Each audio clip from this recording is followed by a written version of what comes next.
Isu upaya penjegalan lewat kasus Formula E menguat, Anies Baswedan buka suara. Mas Anies, Anda korupsi nggak di Formula E? Jawaban Anda apa? Tidak. Tidak korupsi. Anda punya keyakinan bisa membuktikan kelak kalau ada orang yang ingin atau yang membawa bukti-bukti? Tidak ada korupsi sama sekali. Saya tidak melakukan korupsi dan itu bisa dilihat dari semua laporan yang ada. Sekarang katakanlah tidak ada korupsi di Formula E. Anda masih dikejar ini. Orang bilang Anda memboroskan anggaran. Formula E itu dengan biaya yang besar. Saya nggak tahu angka tepatnya karena angka terus berubah-ubah. Ada yang menyebut 2,3 triliun keseluruhan. Dan tidak ada manfaatnya Formula E itu. Itu saya tanya, Anies kok jadi ribut mau dipanggil KPK. Nah KPK-nya tuh begini, Pak, kami ini serba susah. Setiap kami mempersoalkan dana formula dan sebagainya. Lalu dituduh mempolitisi, mau menjegal Anies. Padahal tidak ada urusannya ini dengan Anies. Ini temuan BPK, gitu loh. Rame katanya ini menjegal Anies.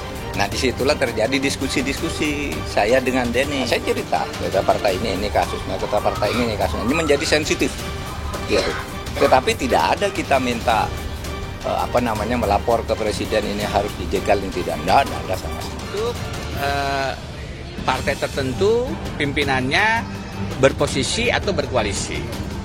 Nah, ini kasusnya X, ini kasusnya Y, yang itu kasusnya Z begitu. Saya bilang sama Pak Mahfud, Pak ini tentu saja tidak tepat kalau kemudian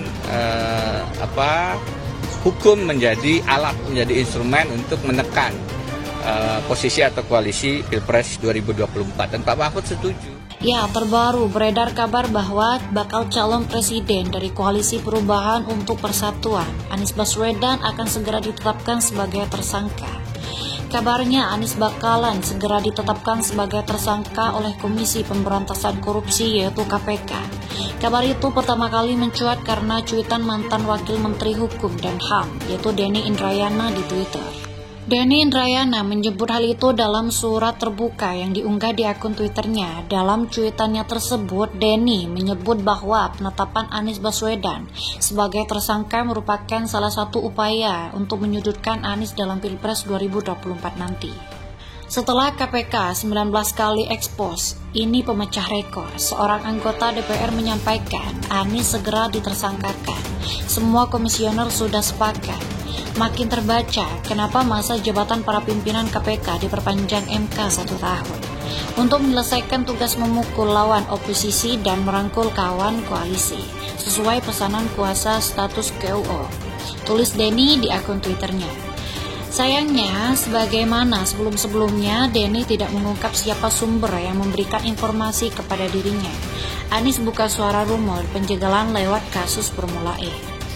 Terkait kabar bakal jadi tersangka serta penjegalan untuk Pilpres 2024 nanti, Anies Baswedan belum lama ini buka suara. Anies buka suara saat diwawancara oleh Andi F. Noya yang video wawancaranya ditayangkan di YouTube Metro TV pada 18 Juli lalu. Awalnya Andi Noya menanyakan soal rumor penjegalan yang selama ini kerap dilontarkan pendukung Anies Baswedan. Salah satu yang disebut upaya untuk menjegal Anda menurut para pendukung Anda adalah kasus Formula E yang sedang diproses di KPK, kata Andi. Menjawab hal itu, Anies enggan menjawab secara gamblang.